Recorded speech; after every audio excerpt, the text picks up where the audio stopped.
It's a year of history already. 46 days between Operation Sindoor and Operation Midnight Hammer. Air power history has already been made in just barely 6 months of this year. The man responsible for the latest, of course, is the man that I want to put my spotlight on today. The man, of course, is the President of the United States of America.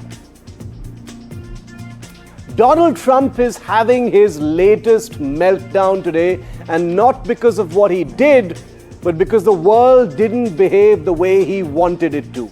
Not for the first time this year, by the way. Specifically this time, Iran and Israel. Just hours ago, live on television, he thundered about a ceasefire between Israel and Iran, declared the war was over, peace had prevailed, and then, right on cue, as if defying him, Iran fired missiles and Israel fired right back. It's almost like the most powerful man in the world was not so powerful after all. And Trump, visibly rattled, did something no US president has done in decades. He publicly scolded Israel and lumped it with Iran in a war of blame.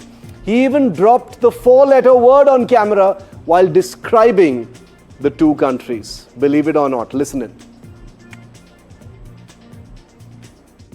You know what? We basically have two countries that have been fighting so long and so hard that they don't know what the they're doing. Do you understand that? But this isn't a one-off. Just weeks ago, after he floated a so-called Russia-Ukraine peace formula, Zelensky's special forces launched one of their deepest drone strikes inside Russia. Remember that? And let's not forget the time Trump tried to take credit for the India-Pakistan ceasefire. He did it just a couple of days ago again. That too was a fiction that he's trying to control and own for himself because it makes him look good. What we're seeing here perhaps isn't necessarily a man of peace, strictly speaking. It's a man chasing a peace prize. That's the through line. Not strategy, not consistency, just one shiny medal he didn't get the last time. Everything else appears for now to be a contradiction. Trump orders the most audacious stealth bombing mission in decades, Operation Midnight Hammer, cripples Iran's nuclear capacity in minutes, and then walks out on stage trying to look like Mahatma Gandhi in a navy blue suit. The bomber and the pacifist rolled into one photo opportunity. Well, here's the truth, because the world is much more complicated than Trump's world. The world's wars aren't listening to Trump. Not Iran, not Israel, not Russia, not India. Maybe the only one obeying right now is Pakistan, and that's because it doesn't really have a choice, does it? But that apart, the only one still buying the idea of Trump, the global peacemaker, is perhaps Donald Trump himself. And that Nobel Peace Prize, if Pakistan somehow manages to take over the Nobel Committee, maybe Trump has a chance. But the question we're asking tonight is a nuanced question, and it is a question not asked with disrespect, but genuine wonder. Is Donald J. Trump a joker or a genius? What are the yardsticks we can use to actually judge him? Well, we've got a few in the last few days, haven't we? Well, let's begin. Is he a joker? For instance, he teased peace, then launched the first stealth bombers over Iran. But is he a genius, rather? Because he executed the most precise B-2 Spirit strike in decades, all in just one night. All it took was just 36 hours. Some would say, is he a joker? He called Pakistan a peace partner right after Operation Sindoor. But then is he a genius? Because he used Pakistan's cooperation to fly bombers into Iranian skies for that audacious attack. Is he a joker? Trump flirts with the Nobel Prize while global tensions are exploding in the most dangerous part of the world. But is he a genius? Because he played the Nobel card maybe to distract and lull his adversaries before ordering Operation Midnight Hammer. Just think about that for a second. Is Trump a joker? He sent decoy B-2 bombers over the Pacific as a media spectacle. Is he a genius? Because the real bombers, the real B-2s were actually sent eastward, as NDTV reported, to Iran on a 36-hour bombing mission. Do you see the contradiction I'm trying to make? Some would say, is he a joker? Is Trump a joker because he triggers global chaos on a virtually daily basis with questionable diplomatic preparations? But is he a genius? Is Trump a genius because he has rewritten the Middle East strategic map without losing a single American life this time? That is the question that we are asking right now. Joker or genius?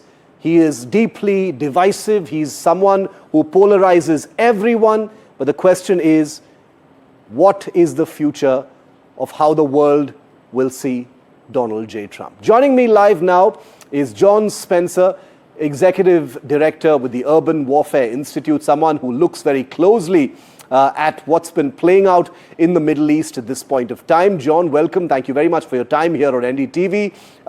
My first question to you is on that, unsurprisingly viral press conference by the US president, where he dropped a few choice words in his frustration over the fact that despite having announced an end to hostilities, missiles appeared to have still been flying between Iran and Israel. What did you make of that, John? Shiv, it's good to be back with you. I try not to do politics. From a historical perspective, it is very normal to have these 6-hour, 12-hour ceasefires where planes are recalled, forces are drawn back.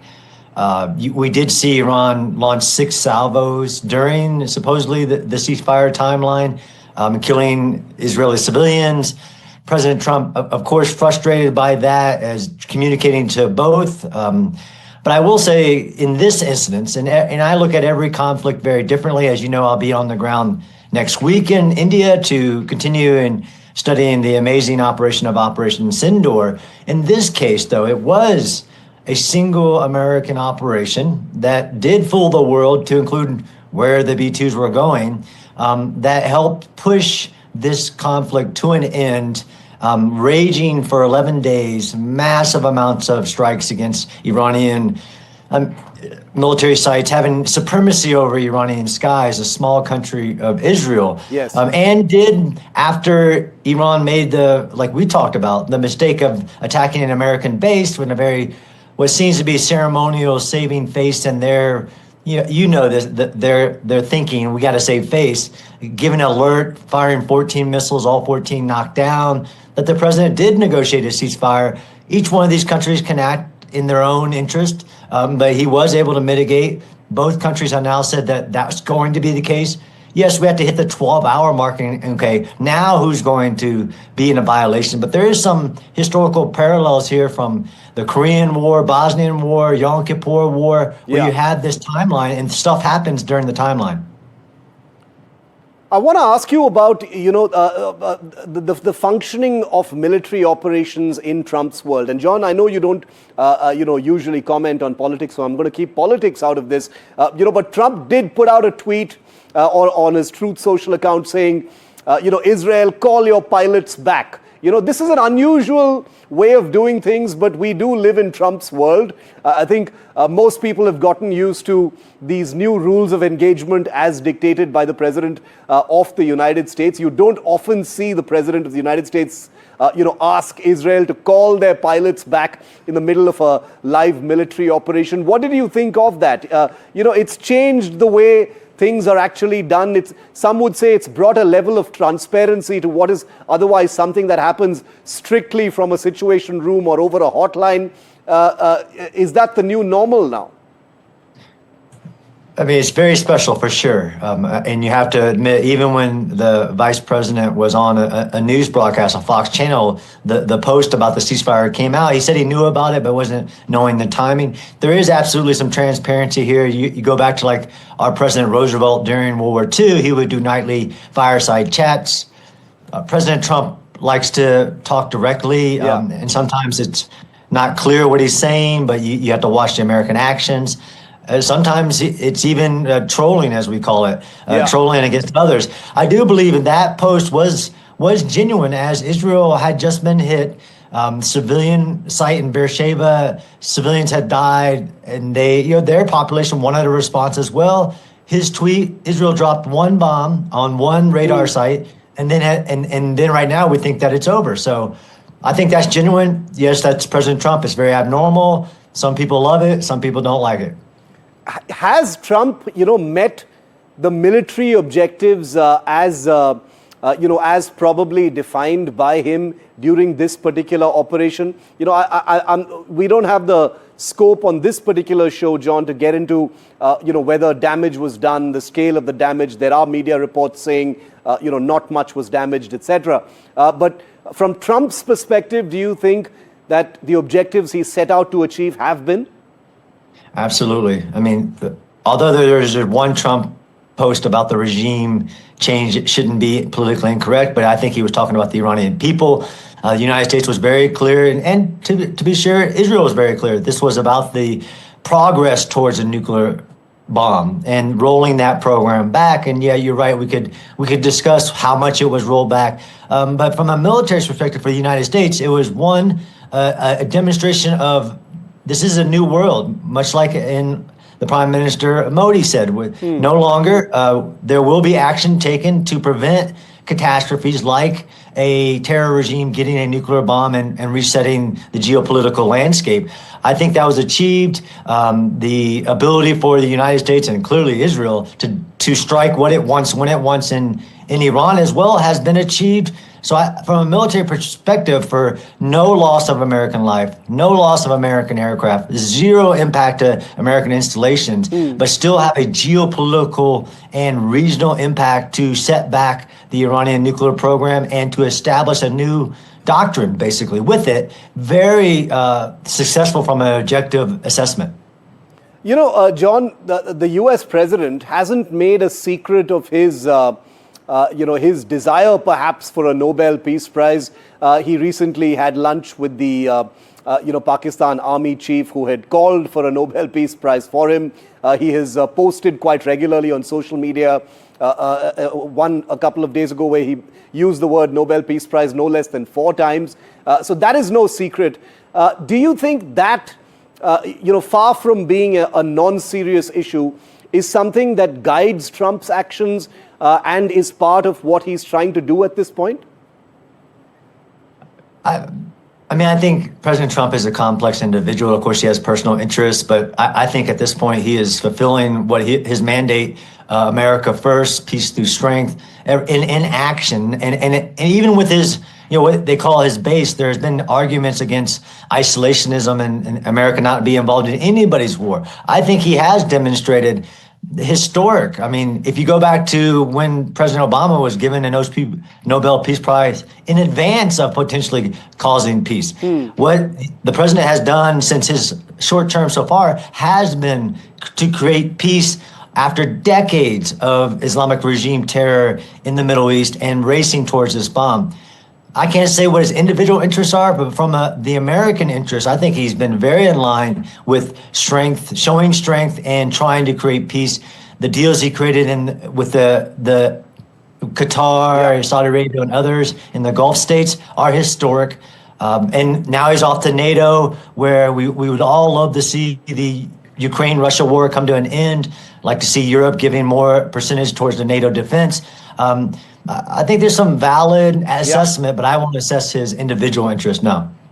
Very, very true, and I actually agree with you on that. Having covered different aspects of West Asia, Libya, Afghanistan, etc., it seems like after many failed, nuanced efforts to do something in the Middle East, here comes a president who's very naked about his views, if I could say that. He's talking openly about what he wants. He's literally commanding Israel via social media. Some would call it transparency. Others would call it a kind of almost a kind of political purity in terms of what he wants to actually achieve over there. And anything that's out of the box, given the track record of failures to do anything about Middle East crisis, is most certainly welcome. But do you see this time, John, Trump has talked about this ceasefire. He has said, there is an end to hostilities right now. He's made his frustration quite clear in public. Do you think that what has been achieved this time draws a line in the sand? or is there uncertainty about what happens next? Could there be a lasting sort of normalcy for now? So I posted recently about what is strategy in war, that it is adapted to uncertainty. All war is uncertain. The Islamic regime in Iran can make very, as we've seen them, illogical. Supposedly they're going to do a parade talking about their victories today, like very emblematic of Pakistan's comments after Sindor. Yeah. I do believe that this will cause a stop in the operations, and this will hold, and that there was historic setback of the Islamic regime's program and interest. This shattered the ideals of invincibility of the Islamic regime in the Middle East. I do think it gives a chance for peace, but nobody can predict whether it will. But the Islamic regime's terror networks, the Houthis, the Hezbollah, Hamas, the Shia-backed groups, even the fall of Syria, has all been unraveled. And now their one crown jewel of trying to get to that nuclear umbrella, very similar to Pakistan, so it can put an umbrella like, well, I have a nuclear weapon, you can't, I want to do these things and there's nothing you can do about it. Yeah. I think it is historic in that this operation will set the path to peace, but everybody gets to make their own decisions, so you can't say with certainty. John Spencer, always a pleasure. Thanks so much for your time and being with me here on NDTV. I look forward to meeting you when you're in India here next week. We will, of course, invite you back on the show and talk much more about Operation Midnight Hammer as well as Sindhu. Remember, they were only 46 days apart. And in a moment from now, I'll be telling you about some of the lessons and takeaways and observations for India from what has just happened via those B-2 Spirit bombers. Well, speaking of those bombers, we've got the first official images of the very B-2 bombers that conducted that strike in Iran 3 nights ago. Take a look at these pictures. These are night vision video images officially released by the United States Department of Defense. And I'm going to put the sound up in just a moment so you can actually hear what these aircraft sound like as they roared off the runway towards Iran on a 36-hour flight for a historic bombing mission.